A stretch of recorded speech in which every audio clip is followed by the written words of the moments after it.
अस्सलाम वालेकुम।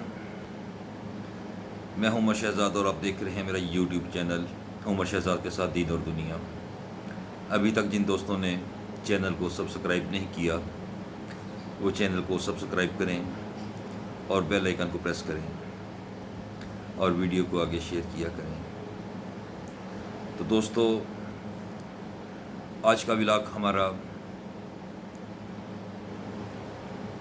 उस शख्सियत के मुतल्लिक़ है, उस शख्सियत के नाम है जिसने कमाल शोहरत की बुलंदियों को छुआ और इतनी शोहरत पाई कि उनके चाहने वाले भी हज़ारों नहीं लाखों में थे और चाहने वाले बेइंतहा मोहब्बत करते थे और उसमें हज़ारों नहीं लाखों लोग ऐसे भी थे जो उनसे नफ़रत करते थे और बेइंतहा नफ़रत करते थे। ये उनका अपना ज़ाती नुक्ते नज़र हो सकता है और मुझे भी कई बातों से उनके साथ इख्तिलाफ़ था और बहुत सी बातों के साथ इत्तेफाक भी था,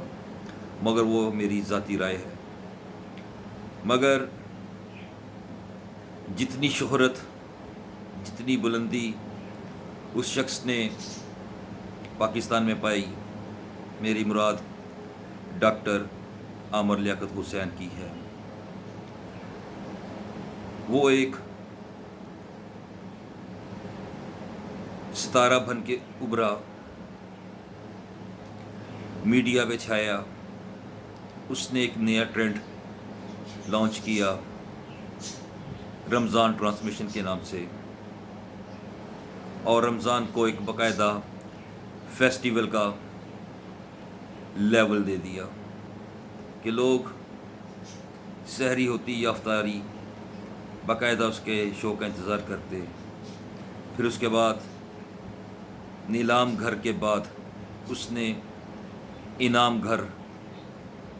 उसकी शुरुआत की और बहुत ही शोहरत कमाई और उसका सबसे बड़ा हासा ये था कि वो दीन का तालिब इल्म भी था और उसने सब मकतबा फ़िक्र के उलमा को एक प्लेटफार्म पे जमा कर दिया। इख्तिलाफ तनकीद चलती थी मगर वहाँ पे इस्लाह भी होती थी। डॉक्टर आमर लियाकत हुसैन एक ऐसी नामवर शख्सियत थी जो शायद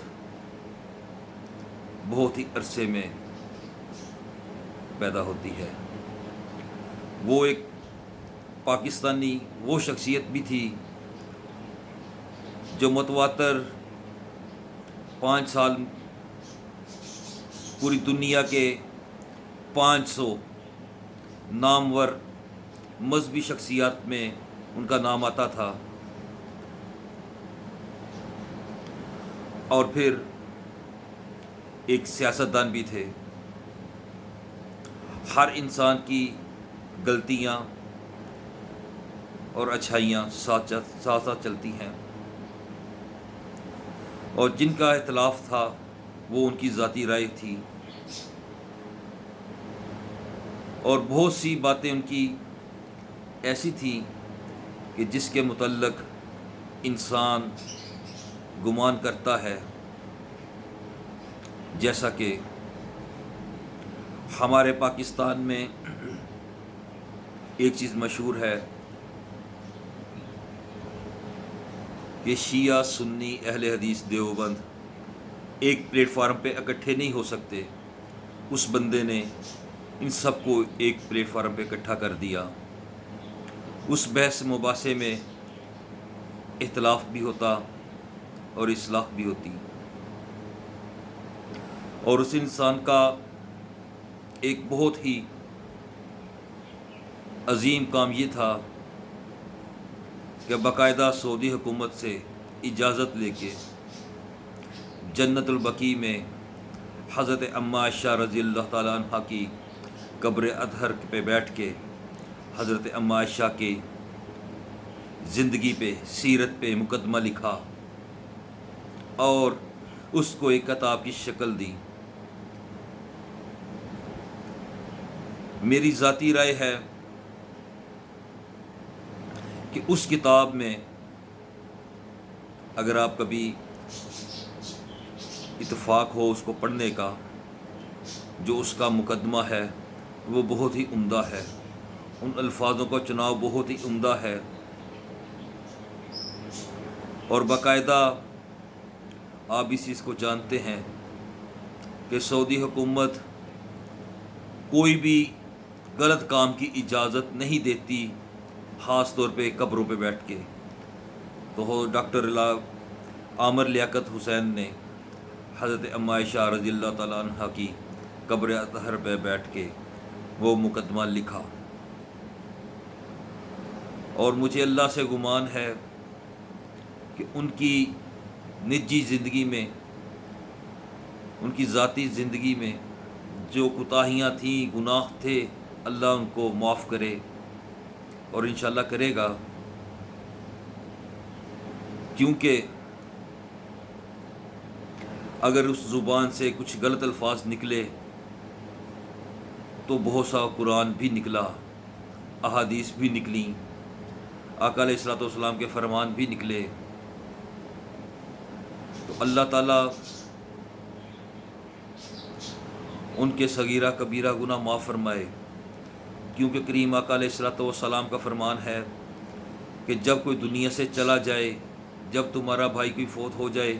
تو اس کی برائیاں، اس کے گناہ، ان کا تذکرہ نہ کیا کرو، وہ اللہ کا معاملہ ہے، اللہ کے سپرد ہو گیا، تم اس کی اچھائیاں بیان کرو۔ ڈاکٹر عامر لیاقت، میں ذاتی طور پہ ان سے نہیں ملا، نہیں جانتا کہ ان کی نجی زندگی کیسی تھی، ان کی ذاتی زندگی میں کیا معاملات تھے۔ انسان جتنا مشہور ہوتا ہے اتنے ہی اس کے دشمن بھی ہوتے ہیں، دوست بھی ہوتے ہیں، اور بہت سا پروپیگنڈا سوشل میڈیا پہ ان کے نام سے منسوب ہے، اس میں کوئی شک نہیں کہ وہ طنز و مزاح میں بھی اپنا نام رکھتے تھے، ہر بات میں وہ طنز و مزاح کرتے تھے، مگر طنز و مزاح میں بھی قرآن پڑھا کرتے تھے، اللہ کے نبی کا فرمان سنایا کرتے تھے، اور میں یہی اللہ سے گمان کرتا ہوں کہ اللہ ان کے صغیرہ کبیرہ گناہ معاف فرما دے گا، اور میری دعا ہے کہ اللہ تعالیٰ ڈاکٹر عامر لیاقت حسین کے صغیرہ کبیرہ گناہ کو معاف فرمائے اور ان کو جنت الفردوس میں اعلیٰ مقام عطا فرمائے۔ السلام علیکم ورحمۃ اللہ وبرکاتہ۔